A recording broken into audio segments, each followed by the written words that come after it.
Welcome to Witchin and Bitchin, the podcast. I'm your host, Darren. And I'm Vicky. How are you all today? I always giggle when you say, "Hey, how are you?" I know. It's not like I they know can nobody's going to respond. answer me, are they? But I just like to know that I care how they're going today.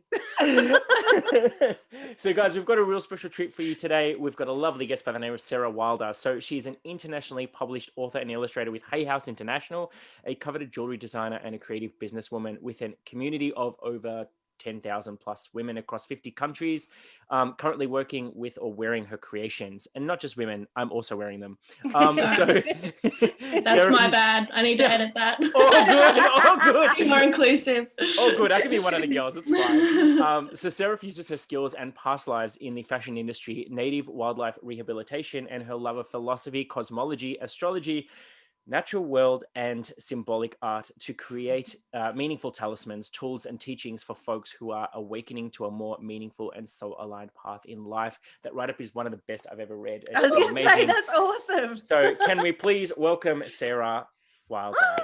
Yay! Can I ask straight off the bat, and I know that you should never ask this of a female, but like, how old are you?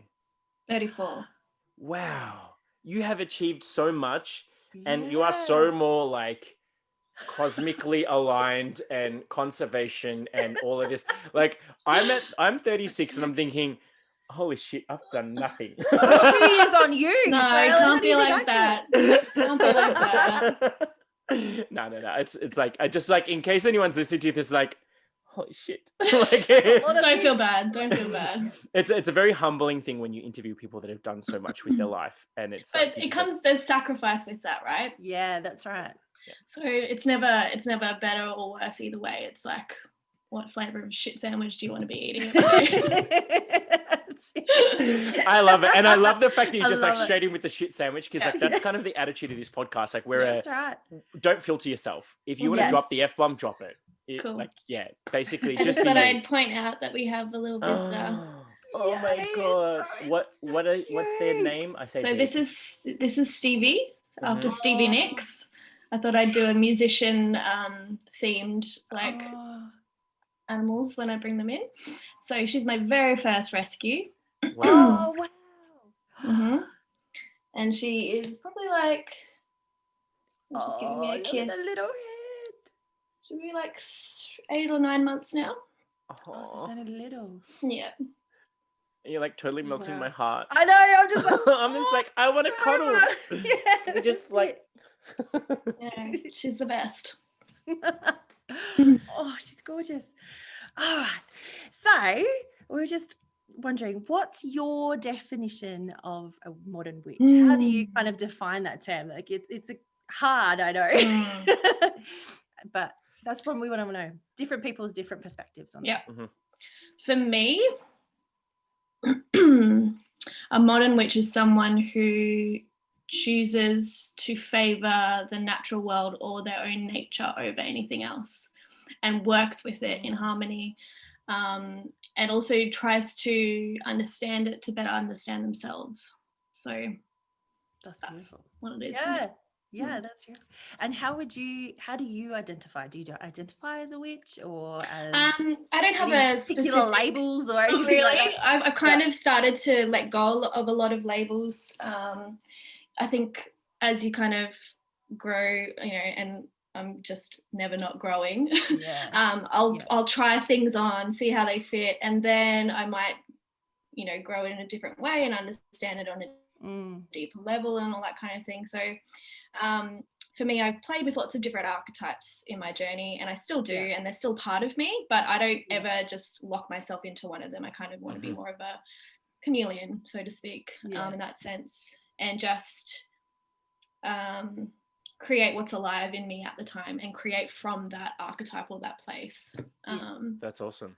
So I guess then, if just to give the listeners and also us a little bit more insight, like what was your journey? What did it look like to get you to this point? Like, just a regular Aussie girl that had no idea what she wanted to do in life, and I was raised by artists, and so I kind of got that whole upbringing of parents working from home, creating, having an art studio in their house. So that whole side of things just feels like a natural environment for me to Yeah. also be in. But then I deepened that aspect of myself through my spiritual practices and that kind of thing too, and my interest in more esoteric things. And also, I know when my mum was, you know, going on a lot of her kind of awakening journeys and stuff too, she exposed me to a lot of things as a teen as well. So we would read tarot together, she'd do a lot of psychic drawings, and so she brought in the spiritual and the art side of things into the world too. So I kind of am a product of my parents. Yeah. Obviously, and I now understand too that my mum's family side of things, their surname is Dowse, and it was passed on from a dowser, so a water diviner. So it was like one of those people that go onto the property and find the water. Yeah. So it's kind of like that when I learn about that, because I was kind of looking at my ancestral path, you know, the last few years, really kind of been following the breadcrumbs there.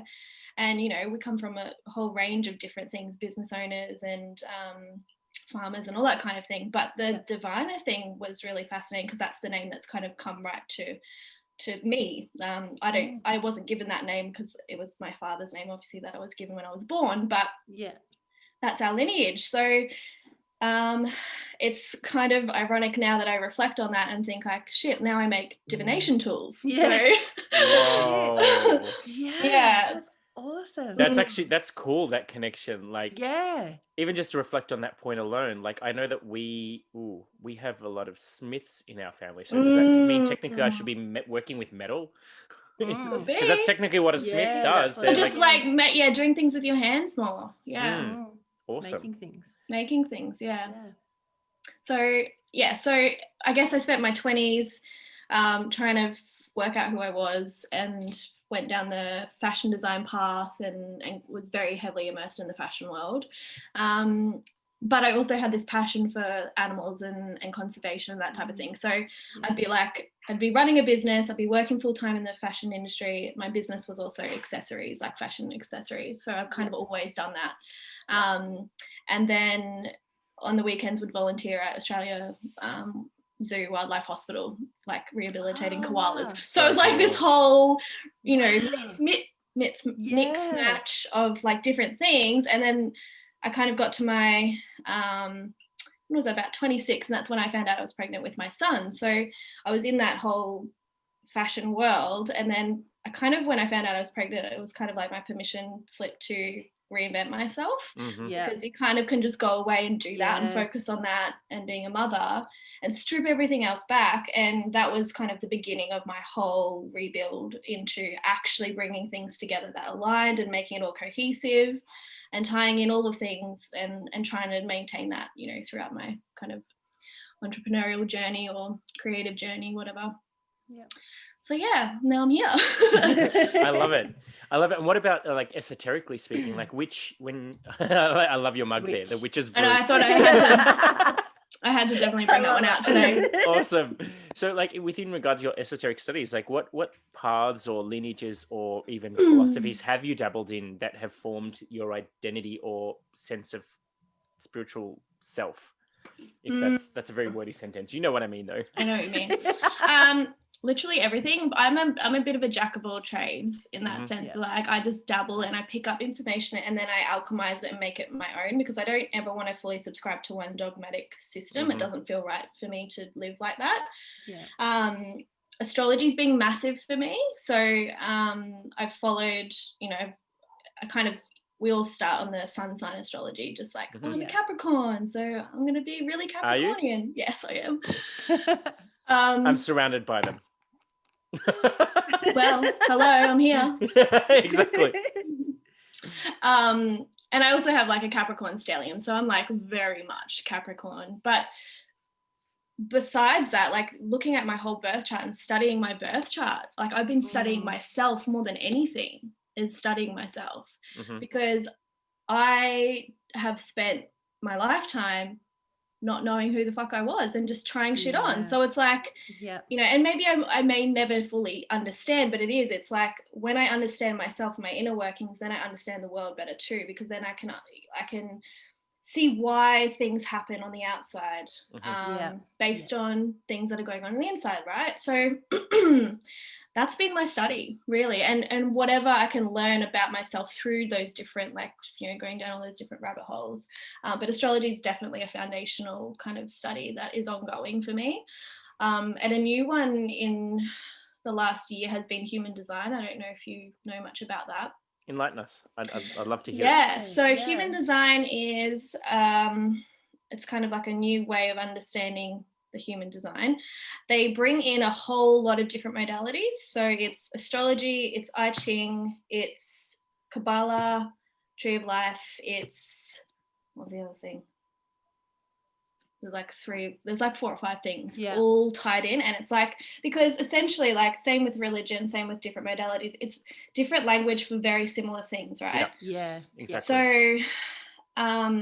So he's essentially the guy who kind of got the download on this over a 5-year period, brought in all of these different aspects and put it into this system that's really quite, it's described to me as more like it's like a masculine format. So it takes out a lot of jargon. It takes out a lot of like esoteric talk and all that kind of thing, because I know a lot of people struggle to understand that. Mm-hmm. And it grounds it into like mechanical system of like a body chart of you, and shows you the channels that you have connected that then are like your gifts and your challenges, and you can learn. Wow. It's like blowing my mind at the moment. So this is like all I talk about with all my friends and family now, because now I'm starting to learn more. It's, when you get like obsessed with something. It's just like, what do you want to know? But it takes astrology to the next level, because so the way that they build it is there's the personality, which is the birth chart. So when you're born, you come into the world, and that's your personality. So that's obviously the astrology we know to now. So that's why a lot of people still don't find astrology hitting where it needs to hit, because it's just based on personality. So the other aspect is like a soul blueprint. It's like your body imprint. And that is seated, it's like, they call it, I think it's like the body crystal or something he calls it. And that's implanted at 88 days before you're born. So it's like you have this other chart. It's kind of like, for me, it's like when the soul drops into the body, right? It's like a pre-birth birth chart. And so it looks at both of those and puts it together and builds this whole like framework of you. And so it deepens your understanding of your astrology chart, because it brings in all these other elements that you've never considered before. And just like learning mine, fucking life-changing. Like everything's fallen. Like I've gone through a massive Phoenix year. And just I burnt it all. I've just been burning everything off. Like, wow, I can let go of that thing, and I know why I do that now, and I'll never get it. So it doesn't have to matter anymore, and I have to stop trying to be that or have that. Anyway, so you've literally made me go. I'm like, I was thinking, let's touch on astrology, because I only know my sun sign, and I have done a natal chart, but I've never gone into astrology enough to fully pull it apart and understand what 16 and the trine and and all that conjunction and different houses and like it just goes over my head. That's what confuses people. It's the jargon, that's what I think. That's why it's taken me a lot longer to grasp astrology too, because I don't learn like that. Like I struggle to understand all of the mathematical side of things, and but this is like clear as day. it's just like it hits me exactly. It's just like modality just speaks to you, right? And this one in particular is just like it's hitting it, and I'm still yet to kind of fault it, but it's still early days. I've been doing it for studying for about a year now. But it can change the way you parent. It can change the way you see literally everyone in your life, and you just understand them on a much deeper level, which then just lets everything go. You don't have to be in the sandbox of life like flinging sand at each other. It's like just come out and look and go, well, that's because this and that and and like you either choose to be around that or you don't. That's so, it. You come from a place of understanding, and then you can make that choice. So if we want to, I wouldn't say dabble in, but if we want to like what's a good source? Because this is like I've never heard of this before. Yeah. Now I'm intrigued and I want to go down I the know, rabbit I'm hole. like, I know, right? I Where want like should we that's my start? favorite Like- thing to do Yeah. is like pull up people's charts and like start telling them shit about themselves, and it's just like, yeah. So if you just typed in human design in Google, you'd get like a bazillion resources. However, I would start. I'm actually just gonna get on my phone really quickly. No, all good. Yeah, go. We've just thrown you a curveball, so like. Yeah, I know, no, that's that's it. cool. See, this is what I mean. Like we could prepare a whole conversation with you, and then it just sidelined, Goes and now we're talking somewhere about else, something else. really. And And you know, I'm not a person that's like being so earth element orientated. I'm very pessimistic. I'm very grounded. Like I don't get caught up in shit. And so for this to actually like catch me, I'm like, okay, there's something going There's on here. something to it. Yeah. there's Yeah. something. you're very accurately describing my husband, who's a hardcore Capricorn, like hardcore. Bless. Yeah. So I'm like, He's my yep. people. Yeah. And it's funny because I work as a life coach and health coach, and like all the clients that I've attracted this time around, all Capricorns, and I'm wow. like, what is it that We're I'm having doing a in this hard planet time. to We're having a real hard time the last couple of years. So maybe really? that's why we're just seeking Everybody's stuff outside of ourselves. We're getting Interesting. smashed by the planets. Anyway, not in a good way either. Mybodygraph.com is a good place to start. And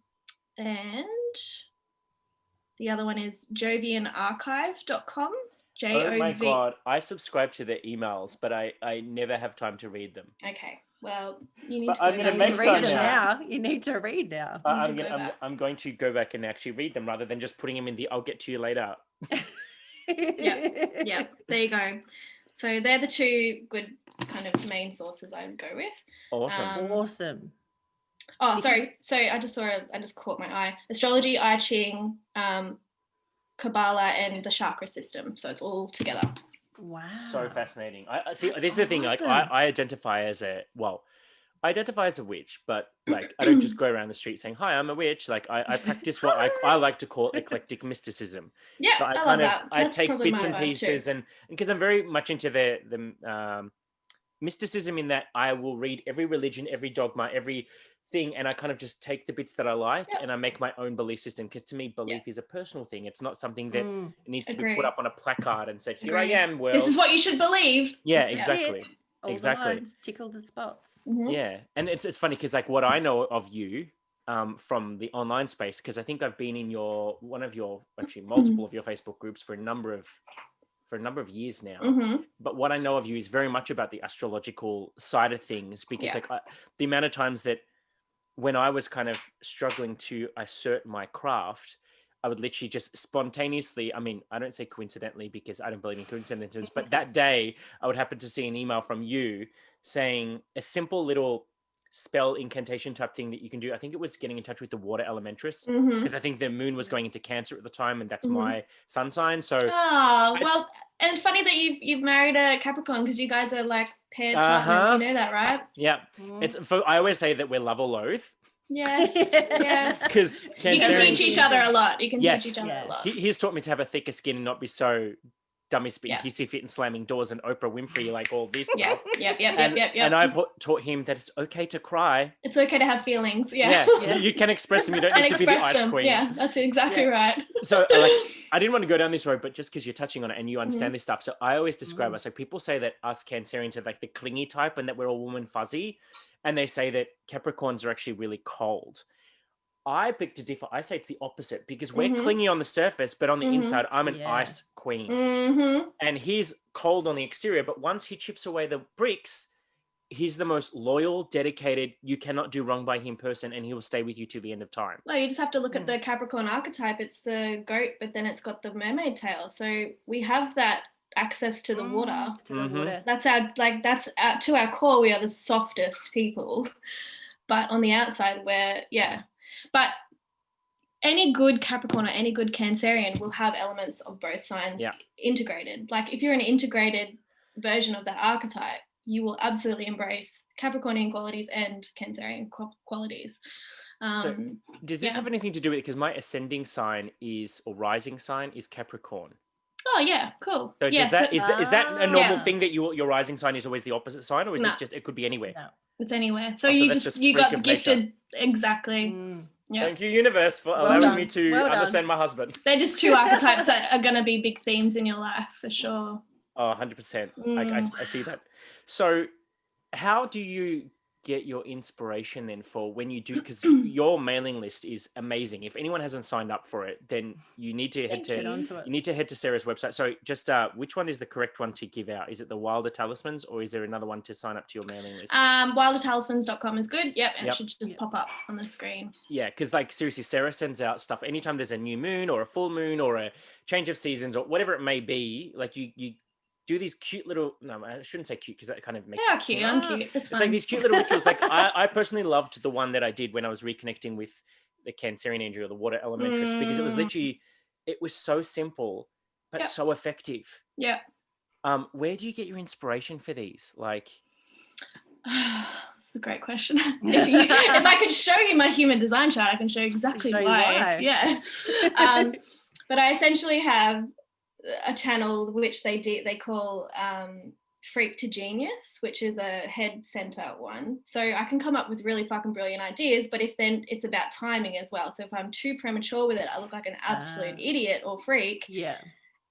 So it's all about timing. So I have to know my audience enough to know what they're kind of ready for, which is why I also really believe a lot in the basics and coming back to basics. I feel like as humans, our minds want to overcomplicate literally everything all the time. So for me, and that was my story for sure. So it's just as much for me. So I was just, a lot of the time my inspiration is like, what do I need? Like what do I actually need? I need to come back to basics. I need to understand all the elements of the planet and of myself and how I can honor them and integrate them more and understand them more. And that's literally it. It's just a lot of self-inquiry as to what I feel I need at the time or I'd like to work with at the time. And so it's quite a selfish kind of journey a lot of the times for me, because it's just I just create shit that I want to exist. That's the best way to be, though, isn't it? I love it. well, I guess the same could be said for us, Vicky, because we created this podcast spontaneously. Like we've only got at this point while we're recording this episode, we've got 6 episodes that are currently out in the market, and the reason why we created it is because we never had this when we were young. That's right. Like when I was a baby witchling, I would have loved to have had a Vicky and a Darren up on screen interviewing all these other magical folk, like just so they could be immersed in it, because there's just not enough out there. So I guess it comes down to like we're putting shit out there that we wanted to see when we were younger or whatever else. But basically, I think that's awesome, because just walk me through like your online space. So you've got because you do a lot of you do the fun memes and all that kind of stuff. Like I always have a bit of a chuckle and I love those things. Sometimes I feel like I'm the only guy that comments, but that's okay because your niche market is women. But like you also do affirmation type work. You've got your community that you have, like your actual Facebook groups that you post in. You've got your mailing list. You've got your jewelry line. There's conservation. Like what else makes up your brand? You? Yeah. So there's the product-based aspect, which is obviously the talismans. And being a creative person, I like and earth-based. It's all about the tangible. So product-based is kind of my foundation, if you will. So if we want to see it as like layers, foundation is so I've got my oracle deck and I've got the talismans and I'm calendar as well. Calendar, yes, thank you. So calendar, and again that was I created that out of the space of like wanting to learn more about the moon cycles and tuning more into them and working with them in my business. So like launching things on a new moon or tuning into what's happening astrologically and picking out better launch dates, knowing when to hold back on things, when to there's so much detail in my work. Like there's a lot of thought put into things, like even with the oracle deck, it's quite beautiful and basic and quite like innocent looking, but there's a lot of little things that I've thought about that are just not obvious. So product-based stuff. And then I also just love connecting with my community, so just sharing things. So I used to give a lot, I used to do a lot more kind of moon-based readings. I do a little bit less now, but because I have it in the calendar anyway, so I just kind of expand a bit on that. Because I also really want to nurture people to start doing it for themselves and not see me as an authority figure in that sense and listen to everything I have to say, because it's all just my opinion at the end of the day and it's all through my lens. So just, I guess my focus is now to help people to do it themselves and, you know, read for themselves and create things for themselves and all that kind of thing. So that's why also with like, even with the talismans, like you know, in the past have assigned, you know, a meaning and an essence, and I still will do that. But then there's also some that I've created that have more of a general, like they might have a name, but then I allow it to stay unattached to any deep meaning, because I want people to start assigning their own meaning to it and working with it in a more ritualistic way in that sense. So they might want to change the meaning of it, so that they're not having to buy a new thing all the time. They might just want the one thing that then they, you know, cleanse, and then they might sit with it on a new moon and set a new intention into it. And so that can kind of just be a tool that they use ongoing. So yeah, there's lots of things that I'm starting to like, embrace more of in that sense of just like empowering others to do what I do. I'm going to make sure my husband doesn't hear this part of the interview, because like I'm the type that when I like, because I've seen your range, and I like, actually, just while we're on the topic, like to show the people at home, I'm going to try to get a good angle of this. So hang on, this will be hard to do. It doesn't want to focus on it. No, it's, hang on. I got it before. How did I do it? You have to have it more to the other side. I think if it's on my finger. Yeah. Oh yeah, you might need to have better light. Because there we go. Oh yeah, there we go. There it goes. So we've got the phoenix rising from the flame. So like when I looked at it, and then I was like, I looked at your elementress range and everything else, and I'm like, oh, I want all the things. Yeah. But my husband knows that I'm the type of person that I will always find a way to spend more money.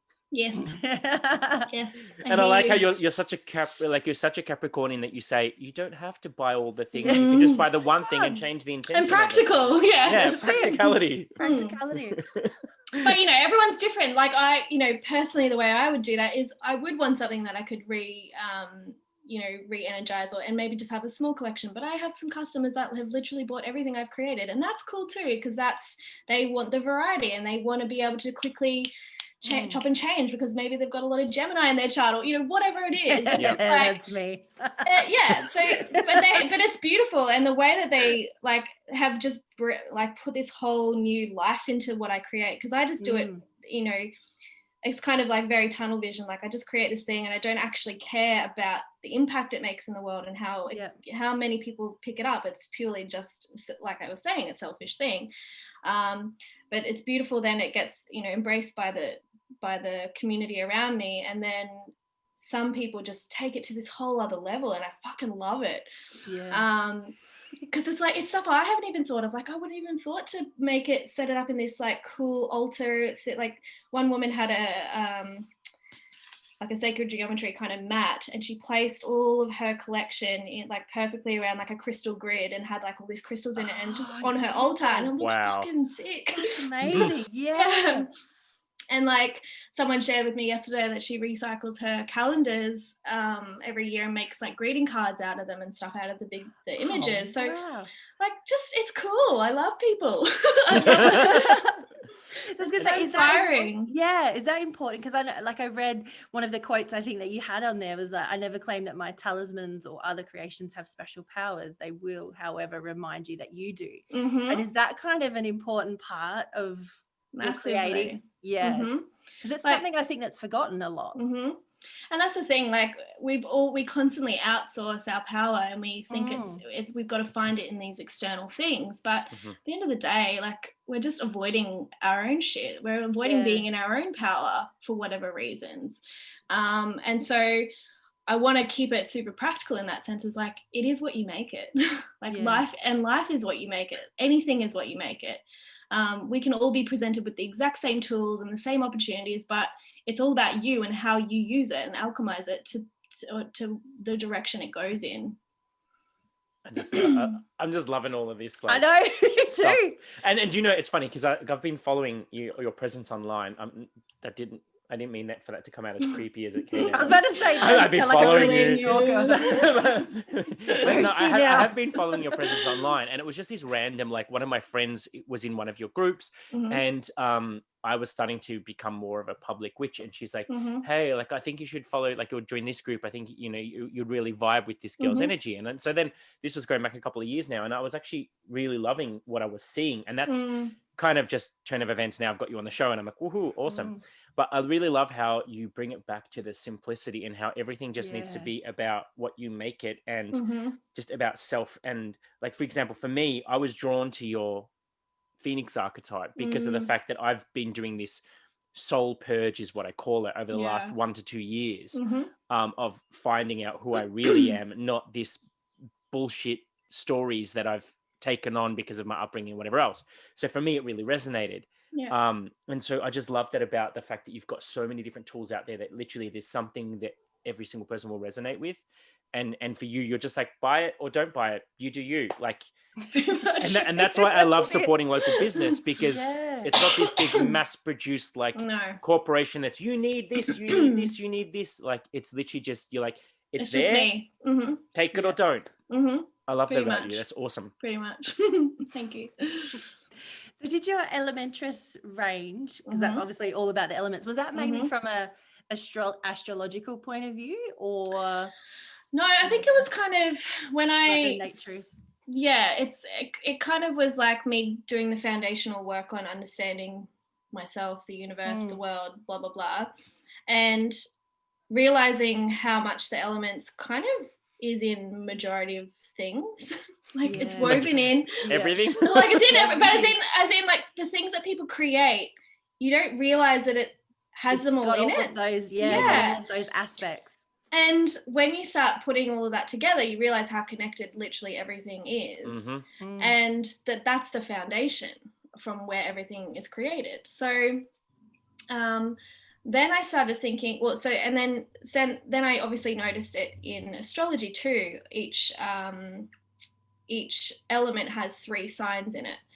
So when you look at your own like birth chart and a really simplistic overview of your own chart without getting into the nitty-gritty aspects and all of that kind of thing, is if you just looked at the elements that are dominant in your chart, you can learn a lot about yourself. I'm all water. Much. And I'm all air. I'm all earth. Oh my God, we can start a coven.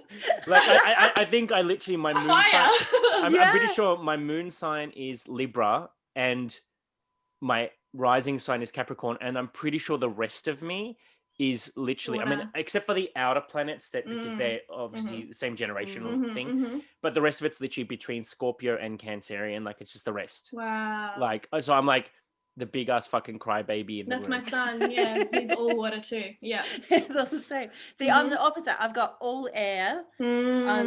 Air, sun, and moon. I'm Aquarius moon, but then my rising's Leo. Yeah, and then I literally got one of each of the elements, and all the rest is all air for everything. That's it. Well, yeah, I'm very similar. I get a little look in on the other 3, but I have 7 I think about 7 planets in earth signs. So when I understood that, I then could go, okay, well, what's the characteristics of earth, and what's the I'm joking. No, really, I'll own that. I know. And also so we're dry and cold if you bring in so then you can start to understand your own temperament and go, oh, that's why people think I'm a bitch, but I'm actually not, but I just have that energy, that external. Little do they know I'm like a mermaid. But so if you start to break it down into like actual natural bits, and you can understand it on a much more easy kind of elementary level, and then I took it to the next level of personifying each of those elements and what would her essence be, because that's essentially kind of what I started to play with, was like, well, I'm the earth I'm rehabilitating animals. I'm making things with my hands or designing things, and I'm creating from the earth using metals and stuff. Like I didn't know I was doing that until like it just naturally was happening. Yeah, it was just naturally happening. And then when I kind of looked at that, I was like, oh well, duh, I'm just living my truth. Like I'm just living who I was born to be. So that's kind of where the elementrous kind of range came from, and I feel like they're a very big core. They're gonna, like, I have very big visions for those archetypes. It's just it's gonna be a lifetime of work, and I've just taken the pressure off me, like trying to make it a big thing. And I know it's about that timing thing again too. Is what I want to create, people are going to be ready to receive it. But yeah, I think that foundational stuff is missed, and it's very important. It's so fascinating because you're right, go. I was gonna say, it's actually so fascinating. Like I would not know, as someone who, like, even though I receive your emails, read your stuff online, all that kind of stuff, I would have not known how much thought goes into the release dates and everything else. So like that thought didn't even cross my mind. And the fact that you go there, I'm just like, wow, I don't put that much thought into anything I do. I'm just like, I feel like doing this today. Like, because you feel and I think. That's what happens. That's Earth. Earth is like they think. Yeah. Internally, there's internal. It's like a depth and a wisdom. It's like, but you feel stuff. I don't feel stuff naturally. Like I have to really like tune in and peel back a lot of layers to know actually how I feel that day. You know, it's not natural. I have to try and understand that aspect of myself better. But yeah, that's an earth thing. It's like I need to add in there. So Chris, my husband, if you're listening to this, see, from another Capricorn, you don't feel stuff.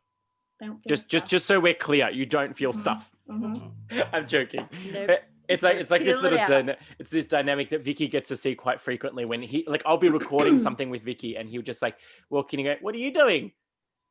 "Recording. Get out." And then he'll just like, "No," and he'll just sit down and just starts talking. Yes.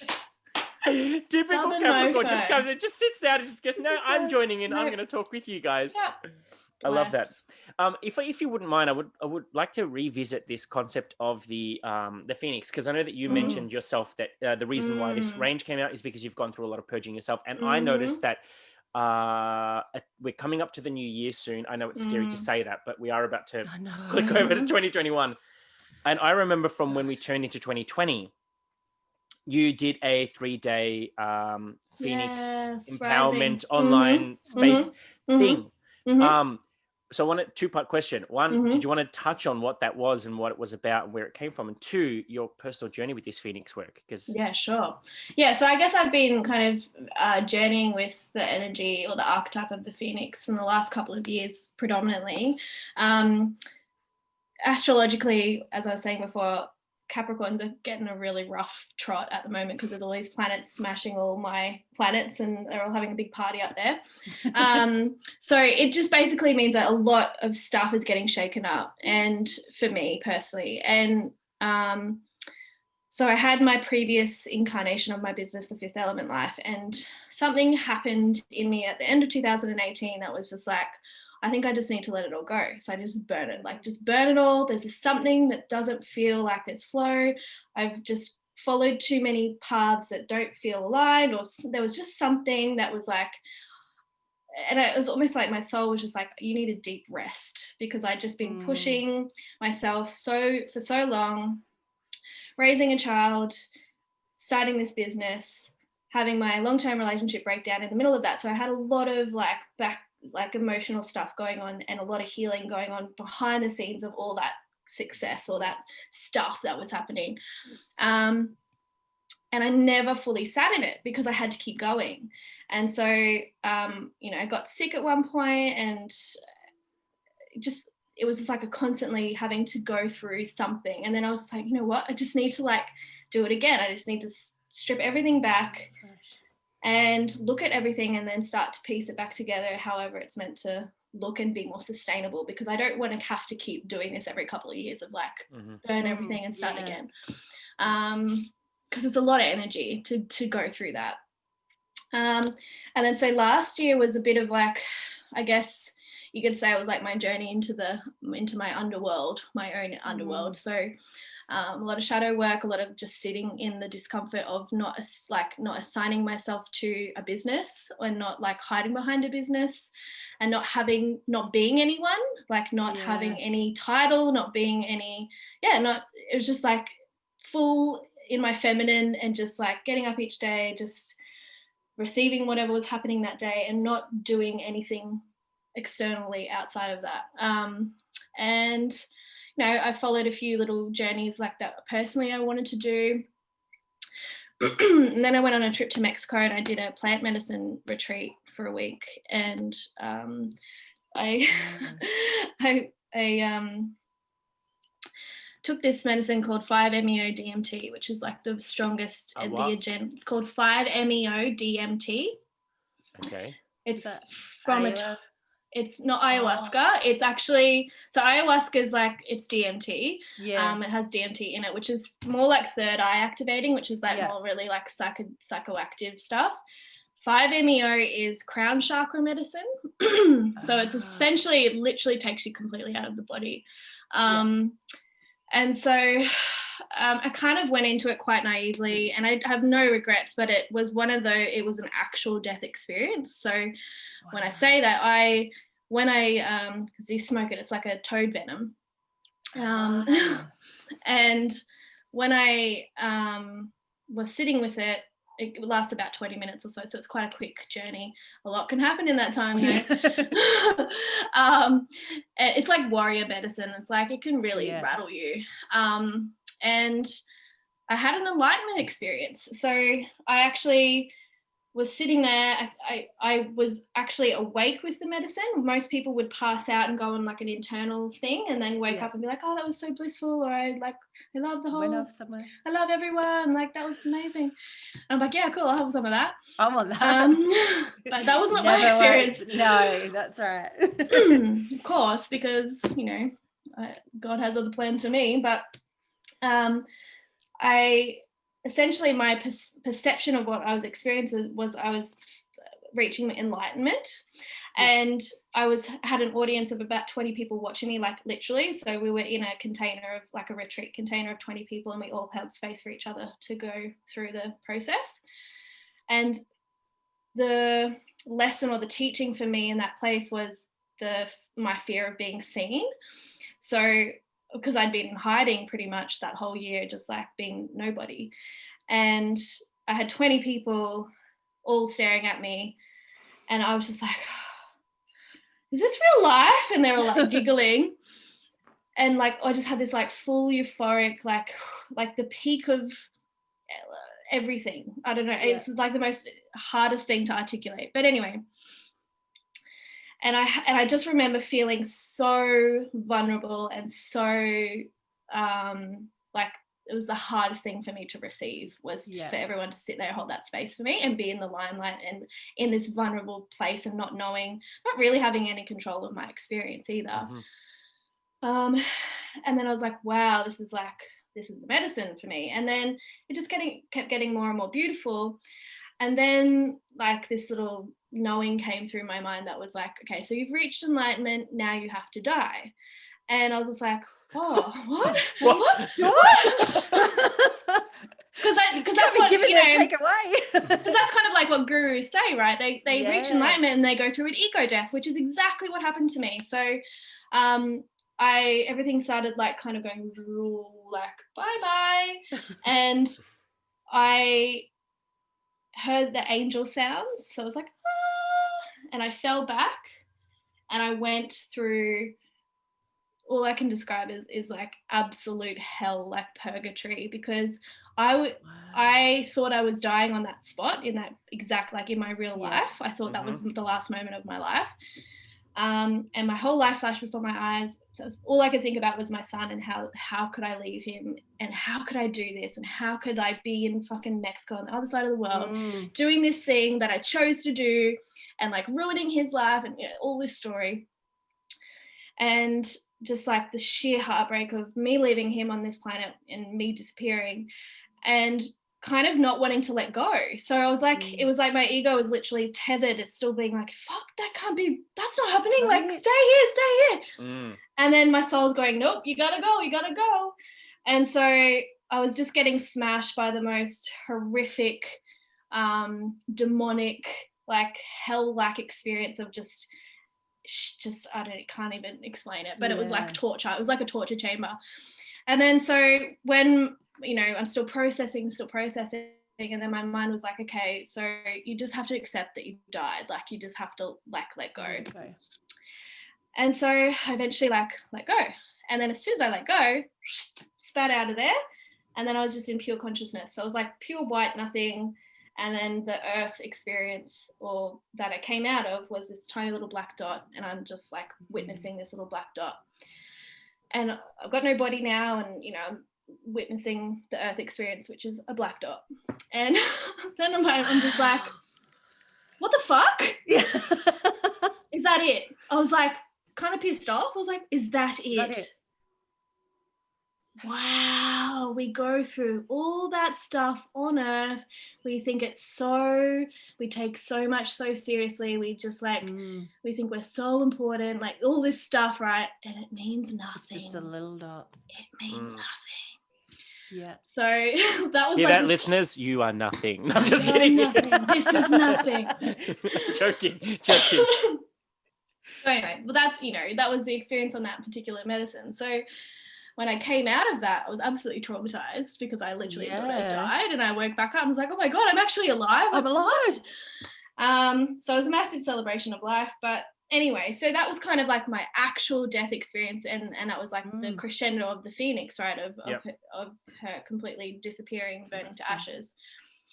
And so rebuilding on top of that after that. So that was actually just before New Year, so that was like April.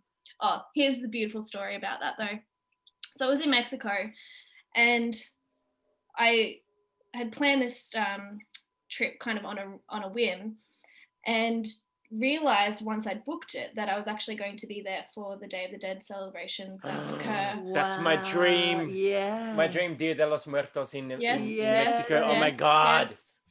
Yes. So look how beautiful. This is magic, right? This is magic happening. This is magic happening. I die, and then I get pushed out into the world in Mexico, and we're celebrating death for a whole week everywhere. Wow. So every shop has altars, candles burning, offerings, and it was like, my skin is like tingling right now. And I was just like, this is the most symbolic fucking time of my life right now. Wow. Yeah. So, there's obviously like people face painting on the streets, doing all the beautiful makeup and stuff. And we went and saw some shows that obviously celebrate it, and went to some of the local kind of like celebrations, and they had lots of like little walks where they'd play the music and everyone would join in and walk down the streets, and like parades, and some of the beautiful altar setups kind of just strewn across the all the towns. And far out, I was going to say that would have been just the most amazing thing to it's just like one of those once in a lifetime situations. So died, celebrate the death while I'm there, integrating and processing what had happened to me, still feeling quite traumatized, but also now in acceptance of, okay, well, that was symbolic, and I'll work out what that meant later. I don't need to understand it right now. I'm just grateful to be alive, and I can't wait to get home to my child, and all these things. And so then I had this whole new perspective on my life, because all I wanted to do was come back here. And I was like, wow, I just have such a deeper appreciation for this experience, because really there's nothing else out there. So we're always searching for this ascension path, but there's nothing there. When you go there, there's nothing. So it's all here. This is where you get to experience and taste the full spectrum of life, is on the earth in this body. So that was a beautiful kind of reminder for me, if I ever wanted to, be going away in my mind all the time and avoiding kind of my reality, is like, this is where it happens, here. This is it. So then I did it felt, it felt powerful to do that initiation into that new year with the Phoenix kind of activation and dance our way into the new year. It was honestly cool. It was cool. It was fun. It was just like, I just want to do fun stuff. Actually, maybe because not everyone's gonna like. I know what you're talking about, but what's the in a nutshell version of what that looked like? Like so we did I think we did 3 days of little tasks to kind of roll in the new year. So we did. I can't even remember fully what I did now, but I think we did a reflection piece on what we'd learnt from the year before, then set some bigger intentions the following day, and then we kind of embodied it and brought in, I did an audio journey kind of thing with some awesome tracks around that all kind of themed around fire and power and all that kind of thing. And it was kind of a bit of an activation too, that you could kind of journey and just embody the things that we'd just done in the last couple of days. So yeah, it was just reflective and then setting and renewing and then celebrating. It was seriously cool. Do you think you could do it again? I think so. I think it kind of was fun. And if people still want it, I'm happy to rerun it. I personally liked it. It was easy, yeah. And it was also, it's a way of, again, doing something magical, but it doesn't have to be this big, casting a circle and calling the quarters and da-da-da. It was a new version of being able to bring in the new year in a magical way that was symbolic and all that kind of stuff. Because I'm not a big person on New Year's resolutions, but I like to do. I'm more about goal setting and intentions and all that kind of stuff as opposed to resolutions. Because I don't need one day a year to resolve something. That's it. Exactly. Yeah, we should be constantly doing that stuff anyway. That's right. Constant purge. And by the way, just very quickly, so if anyone is listening to this and they're thinking, oh, I want to do what Sarah did, I want that amazing experience, just know that she was doing it. Just know that she was doing it with a trained. Know that she was with a trained professional in an isolated environment. Don't, if you live in Queensland, don't just go outside and lick a toad or something. Please don't be doing that. No. And and also don't chase that kind of stuff. Again, it was me chasing those external experiences when I, now I understand I had all that wisdom already. It was just, it unlocked it for me. And I actually, I had a massive, I lost my dad at 22, and I actually felt like I journeyed the grief that I had stored in my body. That's something that came up for me in my integration of that actual thing, is it came full circle of actually understanding what it's like to be I know what it's like as a child to lose a parent. I now understand what it's like as a parent to leave a child, and then also I know what how much grief I had stored and not processed when I was younger. So it was a very healing thing for me, but it's not something I'm ever going to do again. The very first thing that I said when I came out of that experience, and the shaman was standing there holding me, and he knew I had a time. He was holy shit, I know you've been somewhere. And I just looked at him and I went, I'm never doing that again, ever. And everyone just pissed themselves laughing, because I was oh my God, never again. Because you don't know what's going to happen on these things. You don't know, exactly. It can be quite dangerous if it's not done properly. And if you're not, not mentally prepared for what's about to happen. So anyway, don't try it at home, guys. But no, I definitely don't. But that's it. That's just learn from me. Learn from me. Yeah. But if you are interested in it and it is something you want to do, obviously we're not condoning the behavior, but we're not saying not to do it either. Everyone's an adult. You can make your own decisions. I just wanted to say, don't lick toads and don't just make weird concoctions of tea and think if you can drink that. It's like when I was a witchling and I was I wanted to source things now I'm trying to think what it's called. Belladonna, nightshade, wolfsbane, all of these things, all the poisons, because I wanted to experiment with them. And lucky they're not available in this country, because who knows if I would still be here today. Yeah. I mean, at that said, I was doing also other things at that point, because when I was in my early 20s, let's just say that, it's maybe the least of your worries. I mean, at least those are natural, as opposed to, again, not condoning drug use, guys, but if you're going to do it responsibly. So can I just talk about the unboxing ceremony? Yes. Because when I did this, I actually had Vicky on the other end of the video. Oh, that's so cute. I was so excited because we were recording the day that they'd arrived, and like I knew they had to record this unboxing, and we were recording our one of our episodes. An episode. And then so after that, I said, I kind of don't want to do this alone. And she's like, what do you mean? I'm like, I know that like the way you write it up, it's to do this little really heartfelt, like personal moment, but like, I don't know. I just wanted, like, especially if I was filming it, I wanted there to be someone there, so I'm not just receiving it, acting up for camera. Hi guys, how are you? Like, you know what I mean? I didn't want to be like that guy. So at least knowing that there was someone on the end of the camera kind of made it feel a little bit more natural. But like, I just wanted to kind of touch on that because, like, even though it was a very simple, bring it back to basics kind of unboxing ceremony, it was actually really enjoyable to do because I've never done that. Like, it was another way of me justifying my purchase to my husband. See, look, there was a ceremony involved. It was a very spiritual thing. It wasn't just me buying something pretty. Just buying pretty. But it was actually like, where did you get the concept of doing that? Because it's not like when I say unboxing, it's not like a go to YouTube and you go, oh, person unboxes their makeup or something really trivial. It's actually a much more beautiful process than that. I've wanted to do that for so many years. So I've had that idea pretty much since the Fifth Element Life existed in some way, because again, it was born out of a place of like, I love how accessible buying stuff online is. I love how I can reach people all over the world, all of that cool, like all the positive aspect of now being able to shop online, but you lose the connection. You also lose the beautiful, like, so again, coming back to my earth stuff, like I've just recently moved my talismans into an actual retail shop with my friend. Oh, wow. Yeah. And it's the most beautiful space you've ever seen. Like it's actually like the most witchy, beautiful, like just stunning. And where's that located? In Paddington in Brisbane. It's called Wild Willow. And so she's a Libra, Taurus, Virgo combo. So it's like all the beautiful things, all the details, like her, it's like her in a shop. It's just like magic.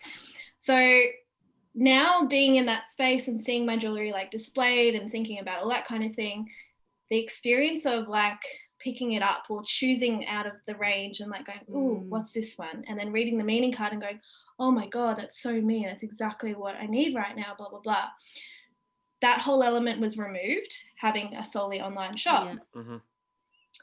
And how you just have to think of like when you're buying things that mean something to you or are a fairly big purchase for you, like if you go into a beautiful boutique and it's like the aroma and the music and the aesthetics of the space really inspire you, and then you like end up buying stuff that's like not normally something you would see if you were to buy it online, but it's the experience of the whole thing that like really gives you this kind of magic. And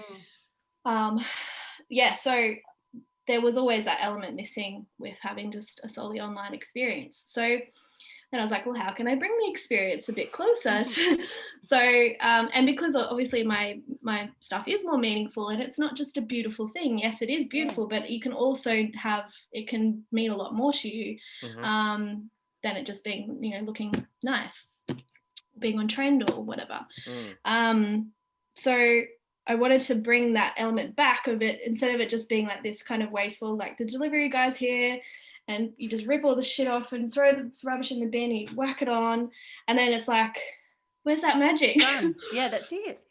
Where's and like, the magic? how often do we do that though with things as well? Like it's just that rip it open and it's done, and you lose that magic. So you're talking to someone who's been in lockdown since March. So like for me, the glory of unboxing something was lost because everything, like the amount of online shopping I've done since March, everything's coming in a box. And so like that's the thing, is that I will always look back on the fact that lockdown was kind of shitty being in Melbourne, but the one thing that stands out the most is the unboxing ceremony I did with your stuff. And I'm not saying that because you're here with me, like Vicky was testament to that. Yeah, it is. But it's because it wasn't just like literally my husband would laugh. Like we got to a point where he hears a knock at the door. He's like, I'm not even going to bother getting up because we know it's for you. Yes. Like at least you know. So many things that I've bought, because what else do you do with your time when you're stuck in a house? That's it. But no, I, in all honesty, like I remember it so vividly because like I even learnt stuff that, admittedly, being a feeling type, I've looked at your other talismans and things like that, but as soon as I saw the Phoenix, this was like the no-brainer for me because of what I've gone through personally. Mm. And just doing the actual unboxing ceremony was so amazing because, like, I mean, you don't mind me showing these on camera to you? So if anyone's watching on YouTube, you'll see like we've got, like, obviously there's a little card that's all about the Wilder Talisman. So it's actually on the back, it's got energetic care and practical care. So it's actually care instructions for your jewelry from a plant sense, mineral sense, celestial sense, sound sense. So how you can cleanse them using those things, and then how to wear it correctly, like to obviously preserve it for long periods of time, about contamination and about cleaning. So like it's actually very, very practical. Sorry, that noise is my cat trying to come in the room. Klinger 5000 hears me talking. She's like, I want in. God. Anyway, Love her. then we have this beautiful one here, which is just your little write-up that I think is amazing. Telling a little bit about the story and the fact that, I mean, we will touch on it in a sec. Actually, let me visit this one first. Yeah, go to we'll come back. So this was about the Phoenix Rising, and it actually explains what it represents and the story behind it, which I actually read out on my little video that I sent you. But then this one and what it talks about with conservation. Vicky, I might hand over to you because... Yes, because as I was having a look through everything, and I saw that 10% of everything goes to conservation, and you've actually creating your own not-for-profit as well. The wilder ones. Yeah. So that was another part of the rebuild situation from the previous business, is that it's now incorporating all the aspects that I didn't get a chance to incorporate when I founded the last one. So my end goal or my vision is to buy conservation land, have a space or live on that land, but also have a space for me to release my rehabbed animals. Because that's an important aspect of the process too, is having somewhere to actually really, can't just like take them outside and put them, see you later. There's a whole process that you've got to go through with releasing animals and making it a safe place for them to live. So not having access to that land at the moment, I'm sure I could probably network and work that out, but ultimately would love my own place to be able to release and obviously have land that's just purely for conservation reasons and land for wildlife, because Queensland is getting demolished at a very alarming rate right now, and I'm quite nervous about the impact of that. And I think I heard that they're trying to make Brisbane the capital, like, for koala populations, yet they're also developing it. Everything. So it's like, what are we doing here? So I guess I feel like a big part of my mission and my life's work is always going to be around the preservation and also the education around that side of things too, which will deepen as I keep progressing. And my creative projects funding that aspect of it. But I also, and that again is me thinking about what I want to do and how I want to live and what I see my world looking like. But also it's the community too, because everyone's a part of that. Everyone who buys something from me then will have access to that land. They can come and visit, and we'll set up like a little like retreat space, or there'll be something where we can actually come and celebrate and be on that land and learn from the animals and the inhabitants of that land. And God knows how that's going to expand. It's just such a there's so many ways it can go, and I'm not going to not going to map it out now, because I know what I'm like and I know things morph and change. But that is the essential vision, and has always been my vision. So I know it's a very consistent part of me that is why I'm here. So basically anything that I'm making creatively, 10% for now is being put aside to buy that land, but if I can put more into it, I absolutely will. It's just a matter of obviously it's about scaling it up. Well. That's right. You got to find that balance. And I could, as we said earlier, you've got your gorgeous little friend behind you. So you're doing rehab and things like that now as well. So how does that kind of look? What does that involve? So in my 20s, I was volunteering at centres, so I could actually go there and do the do shift work, basically, of like changing the feeds and cleaning the enclosures and all that kind of thing. This is the first time I've been, so I'm working with like a mentor who's a wildlife carer, and she has about 50 or so other carers underneath her she's like the hub, and then she gets all the Oh my God, yes, thank God. The knew that's Queen where is it here. was Sorry, Darren's Your cat Callie has Majesty. just come in. I was For all worried those that are that listening, that's Darren's cat's just popped in. I was worried that she was gonna break something because she's Yeah. jumping up to pull the handle down to Yes, get I in, and I'm understand. like, Yeah, let her I'll in. just Yeah, let her yeah. in. Like, sorry, Just gone in. keep talking. I didn't mean to. No, it's fine. No. Sidetrack you. Hey, if anyone's interrupting me, I'm okay with it being a cat. Yeah, that's right. That's the only exception. No. What was I saying? So now, so I've been mentored by this woman who lives in Brisbane, and she essentially is like, the hub of the call. So there'll be injured wildlife. She gets the majority of orphan babies. So the mother's been hit by a car or attacked by a dog or something and hasn't made it, and it's a pouch joey. And so she has a room just full of baby joeys and orphan babies, basically. And so then she has her list of carers, and then she'll know who is at what cycle of the baby rearing part they are, and their capacity to also take more on, because you do end up with them for quite a long time. Like, I will probably have Stevie for maybe a year. It just depends. And you do, so from when it depends what age you get them to, but you can be doing hourly to 2 hourly bottle feeds around the clock initially. Wow. That's not me. I'm not at that level. But so I get them when they're furred, because they're a lot more, it's a higher level of care required for the little pinky ones, which is not my level, so I'm not going to take that on. So Stevie I got when she was about 3.5 months or so, and she was fully furred, and she was still being bottle fed, so she would be on like 5 hourly feeds. I do that. I have another one now who I just got maybe 3 or 4 weeks ago, who's being bottle fed still every 5 hours. His name is Marshmallow.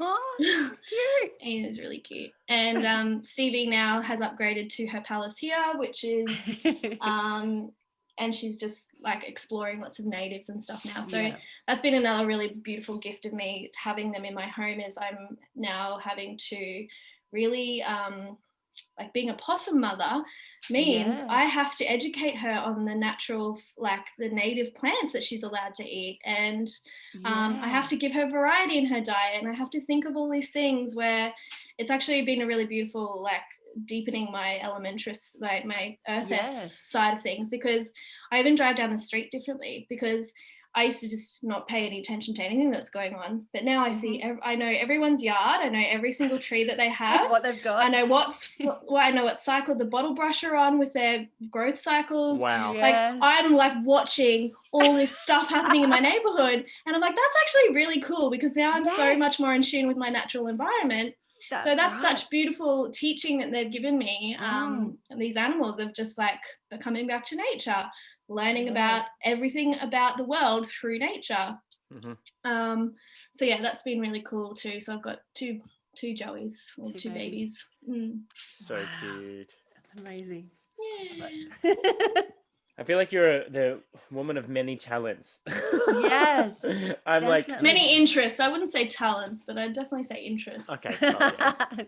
I just love it, and it almost seems to be so cohesive as well. Like, it's just now I understand it when you say, like, you trying to do things that are in alignment with you. Like, I feel like literally every single thing is so in alignment with each other that it just it's awesome. So I guess if people want to follow you online or all that kind of stuff, like, where can they head? What I'll let you do your plug. Cool. Websites, Instagrams, Facebooks, all of that stuff. All of the stuff. Okay, so choose your own adventure here, but I predominantly live on Instagram more. That's probably my most engaged space, or most most of my kind of social energy goes into. So that's Sarah Wilder __. It's a double underscore.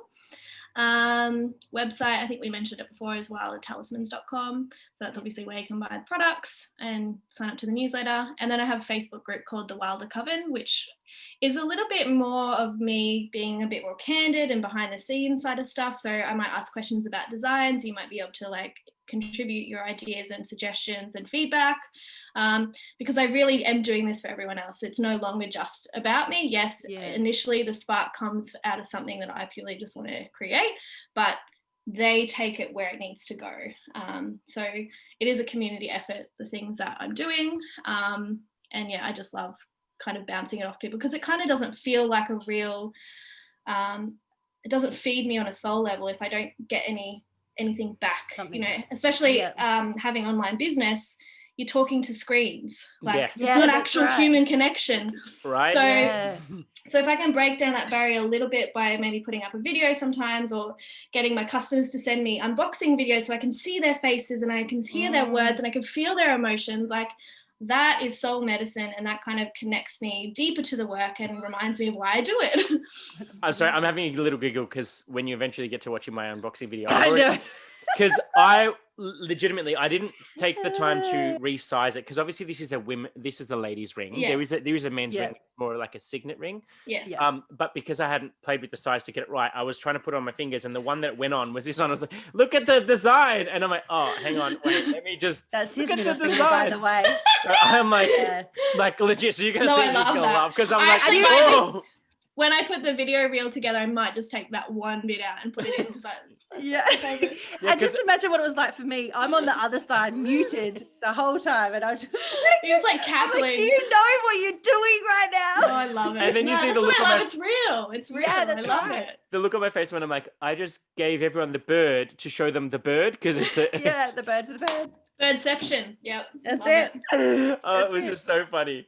But actually, is it now? I don't know if this is something that you want to leave exclusively for when people purchase something, but I'll say a code word, and I know that you'll pick up on it. Aurora.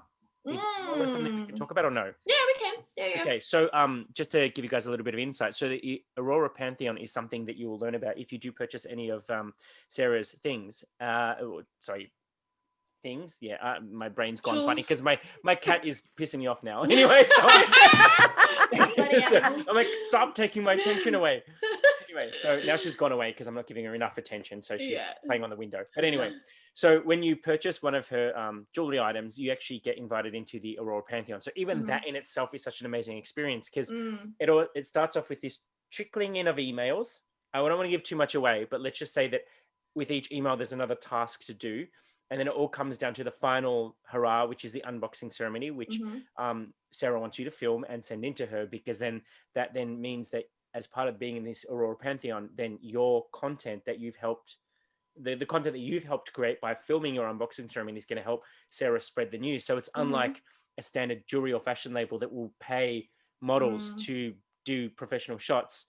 You're using real people with real unboxing ceremonies and real attachments, and showing their real emotions when they unbox something, which I just think is like magical in itself. And that's not even, I mean, we won't say what gets that. No. Just that concept of using their content to market your stuff, I think is genius. Thank you. It's genius, because it's like, you're not only you getting like, what's the word? Social proof. Because you're seeing, like, from a business standpoint, I know I'm talking business. You're getting that social proof, but at the same time, it's going to make it so much more relatable when you're seeing real people purchasing it. And then some model going, that's right. Yeah.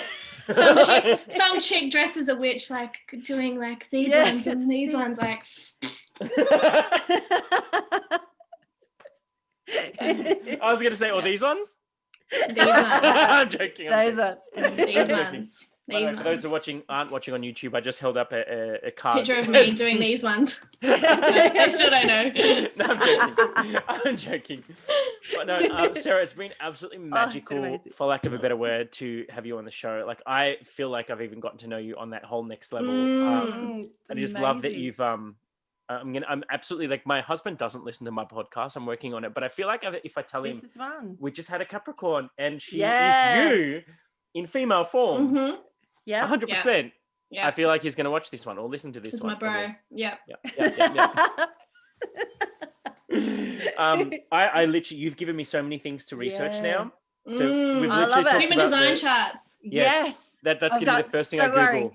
The air sign in me has been taking notes. The whole That's time. fascinating. I mean, that's So- a whole Okay. rabbit hole, but Yeah. So when we do our research and we've done our charts and whatever, would you be open to coming back again on the show to talk about human design specifically? yeah, I mean, I'm not an analyst yet. Like, I No, it haven't doesn't studied matter. it, but it's I'm Just to jamming talk on it shit. as passion. Yeah. Hell yeah, hell yeah, Yeah. Because we're not That'd be awesome. we're not professionals in half the shit we talk about. yeah. No.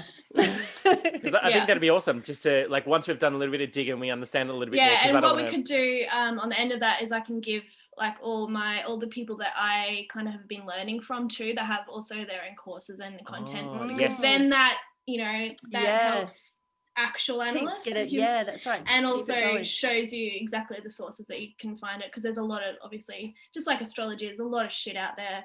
That's the problem. Yeah. That's So the problem. again, I'm quite discerning, and I kind of do tend to like watch people and stretch it out and watch them over time to actually get a full taste of who they are. and what No, they a offer. Capricorn who stands back and observes for a while before making a decision. No, who would have Yes. thought? No I know, way. right? It's It's not even me. Oh, I It's love just like, nothing I do is original. It's just in my chart. I'm living my chart. just coming Can't through. help it. I love it. That's it. Well, guys, thank you so much. It's been great. Honestly, it's been so good. Like, I've learned so much Been as fun. well. Like, Thanks, guys. even just incorporating different aspects and things. So thank you so much. I'm absolutely volunteering for Yeah. animal conservation in my area or something. I have to. Yes. I have to. Aw, Yeah. Well, no, in all honesty, please because do. I'm not just saying it. So I live in, there's an area in Melbourne called Botanic Ridge.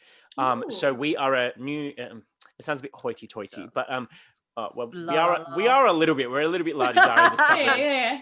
But we back onto, so I don't know if you've been to Melbourne, there's the Royal Botanical Gardens in the city, Mhm, but mhm. then a lot of people don't know, there's another Royal Botanical Gardens, the Cranbourne Gardens, which is owned by Ah. the government as well. Sure. Yeah. And so in our gardens, there's actually an area called the Australian Garden. And it's what they've done is they've created this area that you can walk through, and they've got little sections that mimic the different environments in Australia. So there's a part where it's just all red sand, and they've got like native bush land, like different Yeah. flora see this. that is for that region. And as you Yeah, walk okay. around, there's like a rock area, there's like a desert area, there's like all the gums and stuff. Then in addition to that, because there's only one part of the gardens, they've then got all these walking trails that go everywhere, and it's a massive gardens. And that's literally, if I stand at my front door, You're right there. it's like I can see the Just back end of over. it. You owe it to and- her. To Yeah. Well, have her yeah. back. Well, so Yeah. and because of that, we actually have bandicoots, which are an endangered Oh, species. yes. So I've signed up to all these mailing lists that basically, if we Mm. sight one, we have to Yes. let them know and all that. Because my neighbors have had 3 echidnas rock up on their doorstep, and so we have a number that we call to make Yeah. sure that Yeah. they get. Yeah, can I just say, like, the key things to, like, without even going fully down the road of animal or wildlife care or any of that kind of thing, like the tip of the iceberg is having a number saved in your phone that is Mhm. for Wildlife. like a wildlife call center for Mhm. injured wildlife. Checking pouches when you're driving. So if you see roadkill, is if you can safely remove it from the road and check it on the side of the road and make sure that it hasn't got live young in its pouch.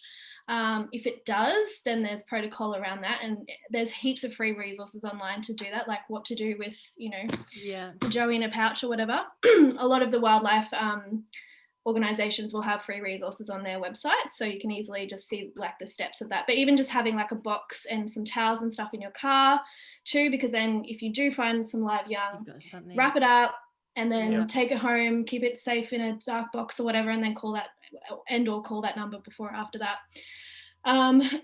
So those are the 2 things. What was the other thing I was going to say? And then obviously just like pets are the other major issue. Everyone seems to have either a dog or a cat. So just being a responsible pet owner. Mhm. If we can all just know those basic things, the whole, like, we would all be in such better sync with it and supporting them a lot better than we actually are now, because we just lose so many of them just for those really basic things that we don't understand or haven't taken the time to learn. So Well, that's why I love my community, because we Yeah. are on literally backing onto the botanical gardens. I think we're very conscious of the flora and fauna around us. Like we have caveats in this estate that you have to only have native plants, like you Oh my have exotic God. species, because That's we're so bordering good. onto that area. And a lot of the animals, they have, I don't know the technical term because I'm not in this field, but it's like when the gates are shut, and because obviously it's fenced off, that's their land that the animals can go in and out of. But there's like areas where those animals can go in and out of still, like bridges kind of thing. like special little under Yeah. like, tunnels and stuff that the native animals can go in and out of. So Mm-hmm. we have to be aware of it as residents, because like literally I could be driving out of my street, and if I'm not paying attention, little especially kid at across the night times, road. could be in a kinder. We've had kangaroos hopping down our actual street. Yeah. And so we need to know that kind of stuff. So for us as a community, I love it that in summer, for example, people get like buckets or kiddie pools and they stick them on their front lawn with water in it. Yeah. Huge. So when the animals, because we know that when it's a hot day, the native animals need to look for water. Exactly. And we're a housing estate. So just doing even just that simple act small of putting things. that out. Yeah, and having your house a little bit more supportive of wildlife too. So planting trees that are native and have native flowers and that kind of thing, like inviting them in so that they're not then invading our personal spaces, like living in our roofs and eating our rubbish from our rubbish bins and that kind of thing. They don't need to do that. It's only because there's so many houses that don't have even a tree on it, or have all these like imported kind of, or you know, non-native species of plants that are toxic or that are just not you know, supportive of our native wildlife. Then they're looking elsewhere, you know. So that's it. And then obviously having water and just an environment that's supportive to the natural world. Exactly. Well, because that's one of the things that we're now planning on doing, because we haven't done our front yard or backyard. We've only been here since February. So, and lockdown happened, so we couldn't do anything. So that's actually one of the things on our list, is that we want to have an eco-friendly front yard and backyard that encourages, because we get so many birds in our backyard. They love our backyard, even though there's nothing in it. Wow. It's empty. But they're just they just love our backyard. Yeah. So I can't wait to be able to plant trees that and they it's can so actually, beautiful to like receive them in your day-to-day life, like have birds visit you and just like sing you a song and then fly off. Like how beautiful is that? Absolutely. That's it, because we're across from a park and we're in quite a suburb that's quite not country-ish, but it's you've quite got chickens. trees and you've got chickens. But we also like, we get the lorikeets and we get all the magpies and stuff, and a lot of, we've got even pigeons and stuff, but there's like the same ones that come all the time. And like if I'm in the garden, they'll just come and jump up on the fence for a little bit, sing me a little song, and then off they go again. It's so special. And it's just beautiful. It's amazing to see all of that and to watch them come in. And I know that we said we were going to wrap up. I want to share one more story. Sorry. Can I share one more story? Do you have to go, Sarah? Are you in a rush? Let's go. Okay. So my brother, taking it that next level. So he actually lives, it's about 25 minutes from me. It's a place called Upper Beaconsfield. So he's at the, I guess the base or the start of like the Bunyip rainforest or whatever, like, you know, that kind of conservation land and whatnot. So he backs onto that. He's on an acreage. And so to drive to his house, there's only one road in and only one road out. So like I have to be careful. So I was house sitting during bushfire season, and he just said, like, because I was house sitting for the dog, and he said, just watch the news. If you get any alerts, you just grab the dog and go. Do not even think maybe I'll wait it out and see how this is going. As soon as there's an alert, just go. It's just a house. And so like I was spending as much time as I could there though, because it was kind of nice to be in Melbourne, but outside of Melbourne enough that I'm kind of remote. Yeah. So my brother, he didn't tell me that he likes to feed the local kookaburras. But he would be feeding them things that they eat. So meat, because they're carnivorous. He didn't tell me that. And so imagine me, city boy, who doesn't know this country lifestyle. I'm sitting outside enjoying some sunshine and enjoying the trees and the nature and the birds singing and stuff. And then I hear this kookaburra and I look up and I see him and he's sitting quite close to me, like on a branch. I'm like, oh, that's cute. That's nice. Film a little bit of that for TikTok. Then Kookaburra decides to come closer and he sits on the edge of the balcony area that I was on, the wooden balcony. And I'm like, okay, that's cute. Hello. And he's just like making his little laugh and whatever else. I turn around and I'm doing work and then I hear multiple singing and like he's been calling out to his mates. I turn back and there's like 5 of them. I'm then starting to have this Stephen King, is it Stephen King, the Birds movie? The Birds. Yeah, the Birds. Yeah. I'm starting to have this like Stephen King moment of, okay, I'm now outnumbered.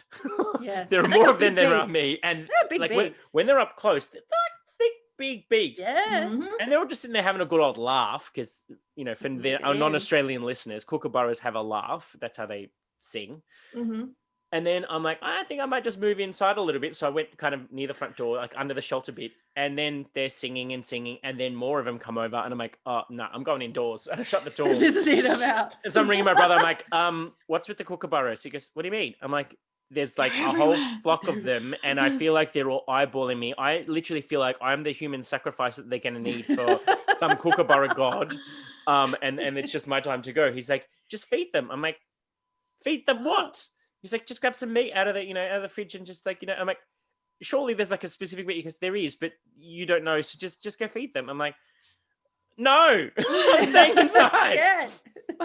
I don't Throw it know. out the door. I'm like, so I'm like, no, I'm not feeding them. He goes, look, they'll find food their own way. But he goes, Yeah. I feed them. And when you gave me a list of things to do when I'm house sitting, should you have not put a clause that says, Absolutely. make sure you feed the Absolutely. kookaburras? Because now they're used to They're him gonna feeding come them. calling. Yeah. Yeah, because Yeah. I freaked out.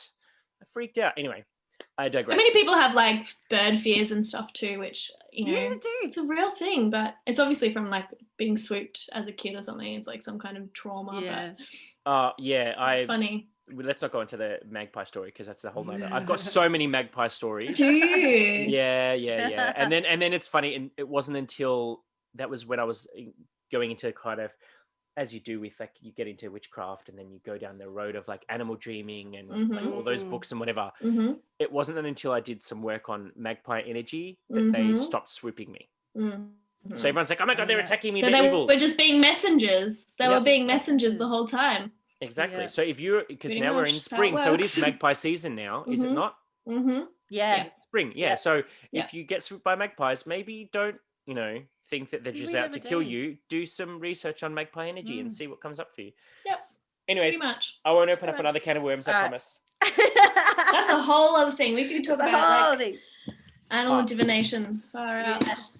Yes. Oh, well, 'cause- we like tangents. We really like tangents. Just to touch on it a little. Oh, see, here we go. No, Here we because go, here we go. because your calendar and your oracle cards have a lot of animal imagery on it. Mm-hmm. Like, so if people want to check it out, just go to her website. Yes. It's amazing. And did you do the artwork yourself? Yeah. So I have a deck. Oh yeah, I do. The deck is all animal divination. And I made a point to put animals in it that maybe weren't so common in oracle decks. Like I've got the ibis as one of them. Oh. I love the ibis. They're such And beautiful things. like geckos. Cute. So yeah, there's just a bit of Are they all Australian animals or? no. Okay. I mean, I kind of kept this one as universal as I could and just pulled Yeah. in like from different crow. Beautiful. Oh, here's your mate. Triggered. Kookaburra. Triggered. Yeah. Panic starting. Yeah, so that was my deck that I created like in 2015, and then and also I think I started making the calendar around then too, which has like an animal theme each month assigned to it. And obviously like animals is one of my things, so I love it surprises though. there. It's Yeah. good. It's good. Beautiful. It's good. Okay, well, I'll stop All talking right. now. Okay. Yeah. So I know that we've said thank you multiple times, but once again, thank you for Thank coming on the you. show. Thanks, We've really guys. enjoyed it, Thank and I you hope so you have much. enjoyed it too. So Yeah, it's fun. we'll speak to you guys real soon. Bye. Bye bye.